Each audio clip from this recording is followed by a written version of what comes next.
नमस्कार, आप देख रहे हैं नवभारत न्यूज़ चैनल। इस समय हम पावर डेवलपमेंट डिपार्टमेंट के बाहर खड़े हैं और जिस तरह से जो पीडीडी डेली वेजर जो है आज उनका हड़ताल का 6वां दिन है और आज ये देखिए जोश आप देखते बनता है। यहाँ पे महिलाएं भी पहुँच चुकी हैं और ये देखिए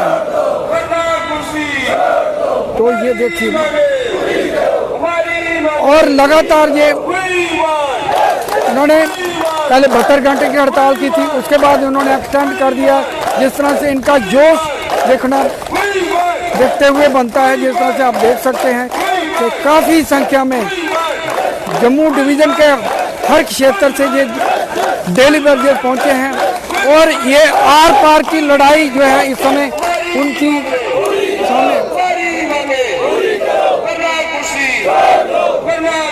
तो कई बार इनके साथ वादे किए थे और टाइम भी मांगा था। पिछले दिनों इन्होंने कहा हड़ताल थी तो कहते हमें 10 दिन का टाइम दे, इन्होंने 15 दिन का टाइम दिया।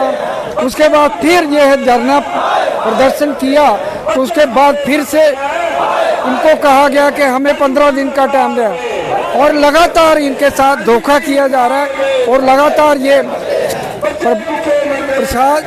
सरकार जो है इनकी बात के ऊपर गौर नहीं कर रही है। और आज इनका कहना है कि आर पार की लड़ाई हम सड़कों पर लेके आए हैं। जब तक इनकी मांग नहीं मानी जाती तब तक ये हड़ताल इसी तरह से जारी और कमर बांध के वहाँ पहुँच गए हैं। और ये देखिए कितना जोश है इनके बीच में और सरकार जो है अभी तक इनकी बात को सुना ना। सरकार चाहती है कि बिजली जो है पूरी तरह से बंद कर दी जाए, फिर सरकार जो होश में आएगी। और ये शांतिपूर्ण तरीके से ये प्रोटेस्ट किया जा रहा है। ये देखिए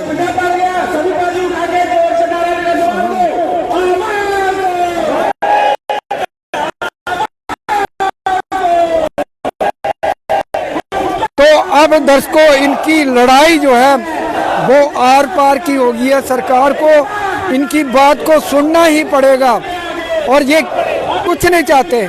ये कहते हैं कि ये हमारी जो मांग है वो रेगुलर करने की है। जिस तरह से लंबे समय से इन्होंने डिपार्टमेंट को अपनी सेवा दी है, जवानी में आए बुढ़ापे में चले गए और कल जो एक जो डेली वेजर था वो रिटायर हुआ, खाली हाथ गया। और ये बड़ी शर्मनाक बात है कि सरकार के लिए जो बंदा दिन रात काम करता रहा, हर मौसम में काम करता रहा, कोरोना में काम करते रहे, ऑपरेशन सिंदूर में काम करते रहे और उनको जो है सरकार ने खाली हाथ भेज दिया गया। तो ये सरकार के लिए भी बड़ी शर्मनाक बात है। तो हम जब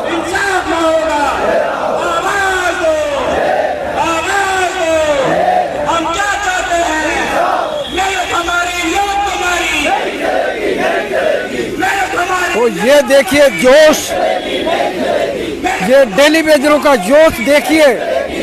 और मैं तो कहूँगा जो भी इस हड़ताल को देख रहे हैं इनकी सपोर्ट में खड़े हो जाइए, क्योंकि कई लोगों ने अपनी बाजुएं कटवा दी, कई लोगों ने पाम कटवा दिए, हैंडीकैप बन गए और घर में जो एक ही बंदा कमाने वाला है उसके लिए ये बहुत ही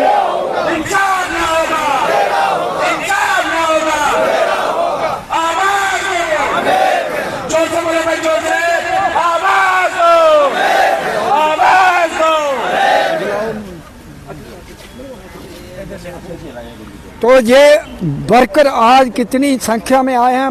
जम्मू डिवीज़न के हर इलाके से आए हैं, चाहे पुंछ हो, रजौरी हो, डोडा हो, भद्रवाह हो, कठुआ हो, सांबा हो, बड़ी बसोली हो।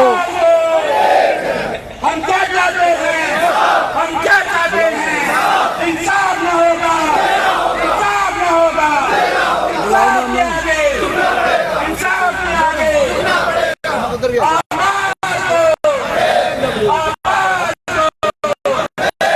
हम क्या चाहते हैं? हम क्या चाहते हैं।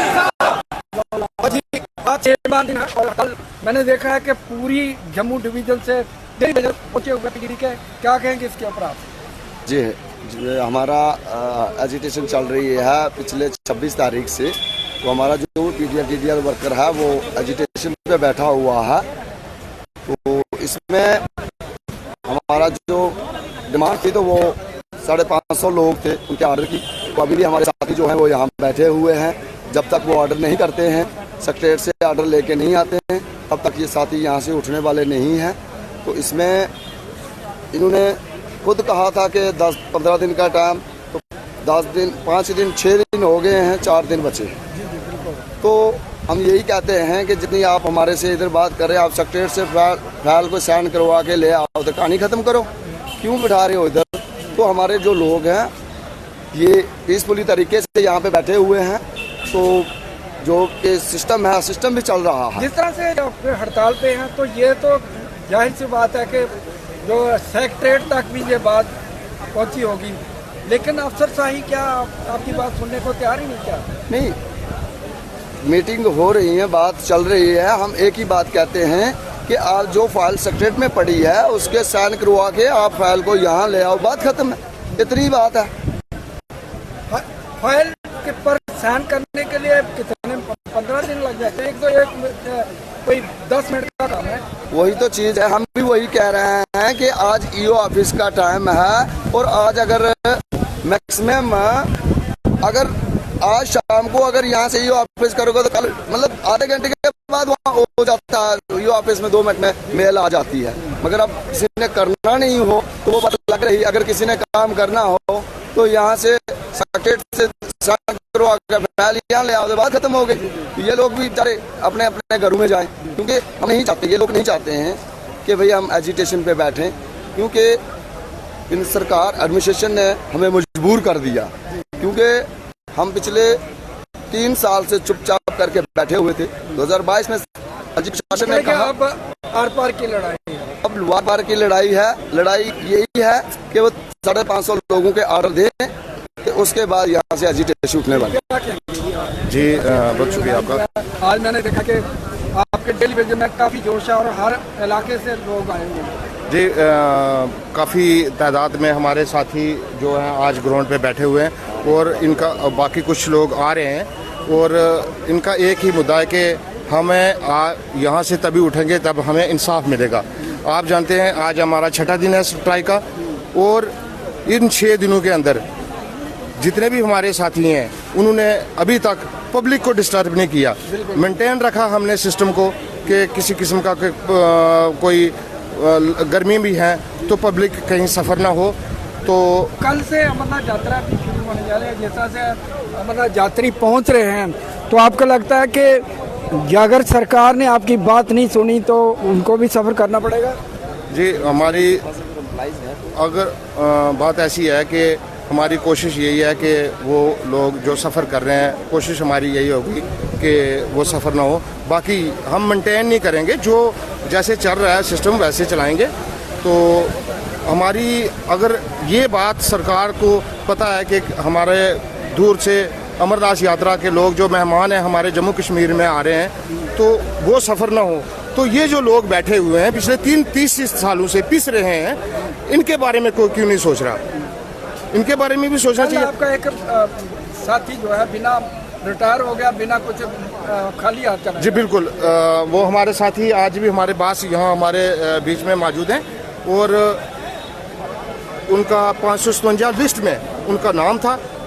वो आज तक डीपीसी नहीं हो सकी, इनसे क्लियर नहीं हो सका। तो कल उसको हमने यहाँ जो विदाई जो हमने की, जो हाथ से हमसे जो हो पता था वो हमने किया। जी थैंक यू।